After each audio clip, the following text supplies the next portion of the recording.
For this session, I have taken the topic of evolution and progress of radiography and imaging technology. This is quite important, particularly for the radiographers and even for the student radiologists. How did the progress of science come out? From candlelight to satellite, Coolidge X-ray tube to multi-detector computerized tomography today, naval sonar to power Doppler sonography, lodestone to MRI, splitting of atom to PET scanning. This is the progress of science pertaining to the radiological sciences. Progress of medicine. At one time, we used to study the whole body in order to make a diagnosis. And then organs, specific organs, cardiac, renal, liver, brain, and systems, neurological systems, cardiovascular systems, genitourinary systems like that, musculoskeletal systems like that. And then today, from tissues, you can make a diagnosis, because the entire disorder reflects upon the tissue. And then from tissue, we have come to diagnose it by cells, taking FNAC, few cells. And from cells to molecules, from molecules to genes, and regeneration of organs we have come to. That is the result of scientific advanced research. Progress of radiography and imaging technology. 1896, discovery of X-rays. 1920 to 40, radiographic techniques. 40 to 60, contrast media and procedures, various procedures, angiography, esophagography, GI radiography. From 60 to 80, radionuclides have come, as well as ultrasonography. 80 to 05, cross-sectional equipments, ultrasonography, CT, MRI, PET scan. And 2005 onwards, digital radiography is common now. Every machine should be DICOM compatible. PACS, picture archiving system, hybrid and molecular imaging. This is the progress in the imaging technology. Again, to repeat, development imaging modalities, X-rays, 1895 actually, although he has declared in 1896, but in 1885 he has discovered. Ultrasound, 60 to 70, color Doppler, 80 to 90, ultrasound with contrast, 90 to 2000, CT scan, conventional 80s, spiral CT in 90s, MDCT in 2004, and MRIs also, low field strength, 81 to 1990, high field strength, 1990 to 2000. And today we have got 7 Tesla magnets too. That is the progress. Hybrid imaging, PET CT, PET MRI, and of course interventional radiology. Wilhelm Conrad, Röntgen, were always, all our jobs, our professions, owe a lot of gratitude to Professor Röntgen. Discovery of X-rays, 9th November 1895 to be precise, and Nobel Prize he got in 1901. First radiograph of his wife on 22nd December 1895. Look at the wedding ring also. And then in the beginning, look at the scandals. Look at the use, X-rays. X-ray for furniture polish, X-ray whiskey, X-ray soap, X-ray headache tablets, and whatnot. They experimented with everything, not knowing the hazards of radiation. Now, conventional era, plain X-rays of the skull, plain radiographs of the skull actually. Radiography, fluoroscopy has flourished. Then came the stereoscopy, to take stereoscopy films and measure the depth where the calcification is, say in the lung or in the skull. Photofluorography, these are the various methods of conventional era. And then the basic principle of X-rays is, as the Röntgen himself has described, differential absorption of the tissues. For example, you take X-ray they had. Why are the bones so dense on the film? Because the X-rays are not transmitted. All X-rays are absorbed in the bone, so nothing is transmitted. Whereas air, fat, their transmission is high. That's why they are lucent. This is differential absorption, is the basic principle of X-ray use. Chest fluoroscopy we used to use a lot, even in the 50s and 60s. fluoroscopy, because of the scarcity of X-ray films, particularly in India, we used to use a lot of fluoroscopy. Then radiography, fluoroscopy of the chest with a handheld fluoroscopy. Then we realized the radiation dangers of fluoroscopy. Now nobody uses fluoroscopy except for some interventional procedures. Even then we have got intensifying screens. Not that much of radiation is emitted. Innovative positions, for example, lordotic chest. We always say chest film is essential to diagnose any lesion, particularly tuberculosis, which is because it is common. But then the infiltrates can be missed. Actually, one of the students from Oxford has done a research paper a long time ago, and he said, when you are looking for lung pathology, the routine PA of the film shows only 30% of the lungs.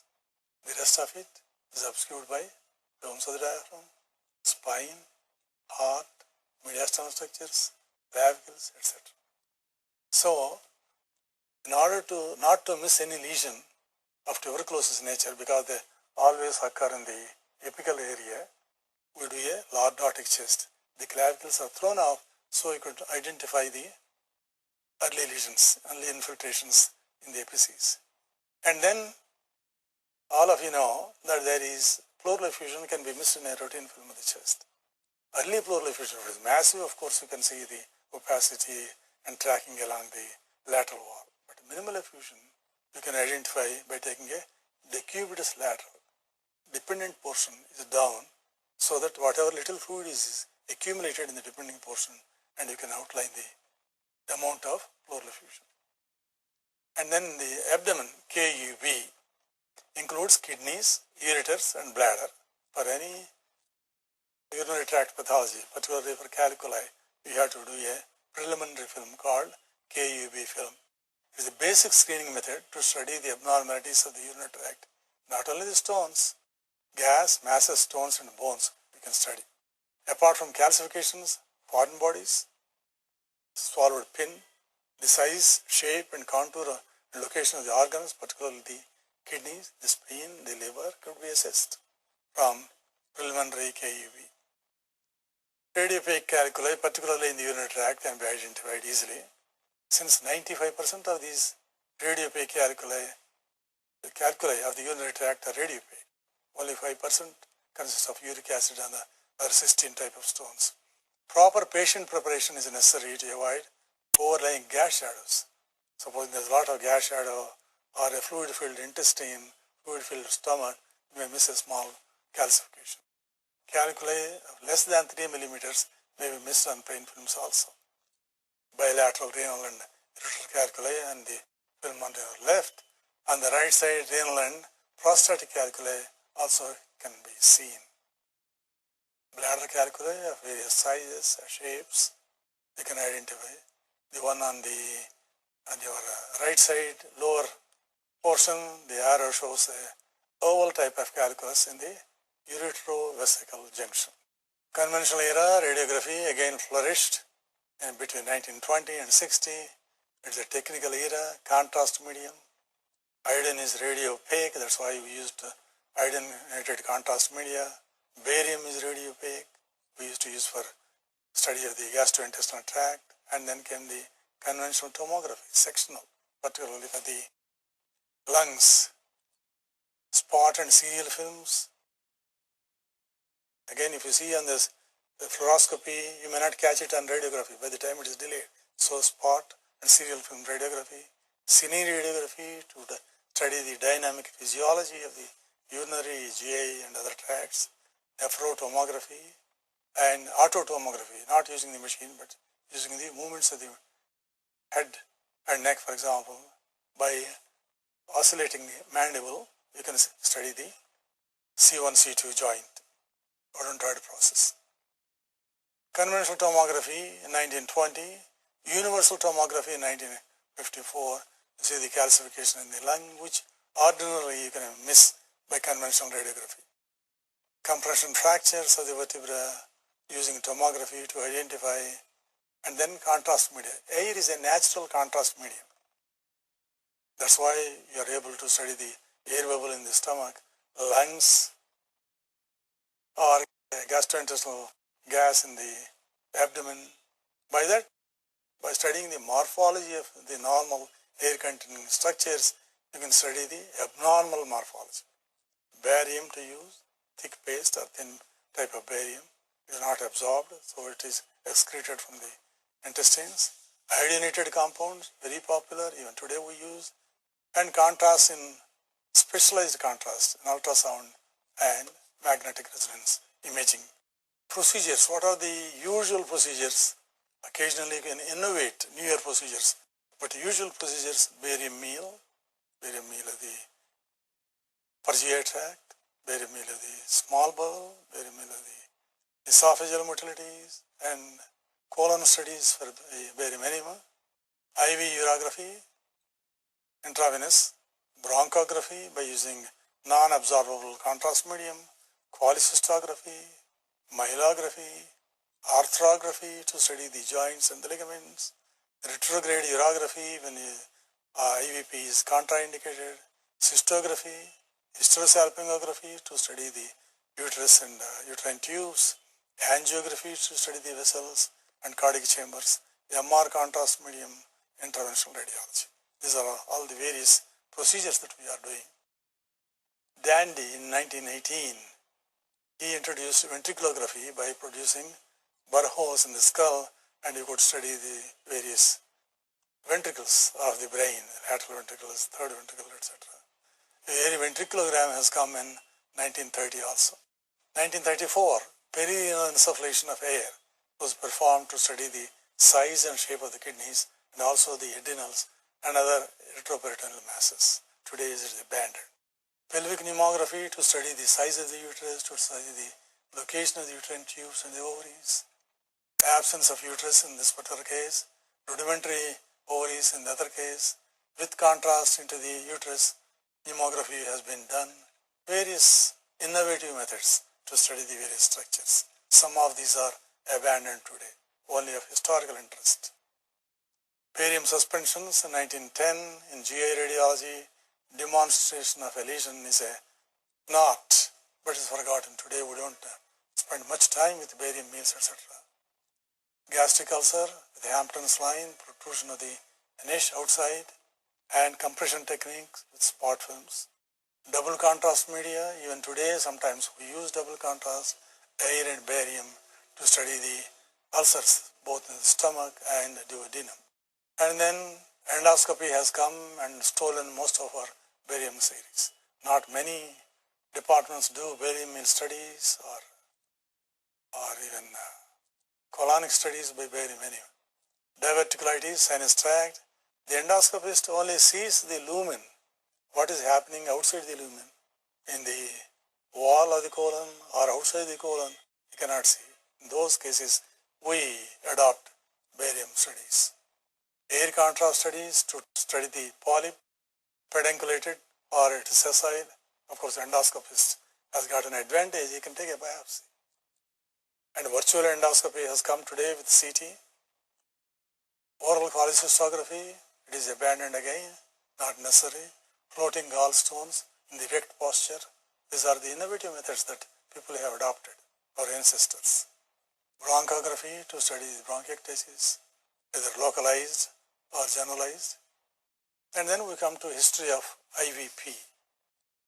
To notice that we are forming a pattern from head to foot, head and neck, and then we saw the chest, and then we are coming to the history of IVP.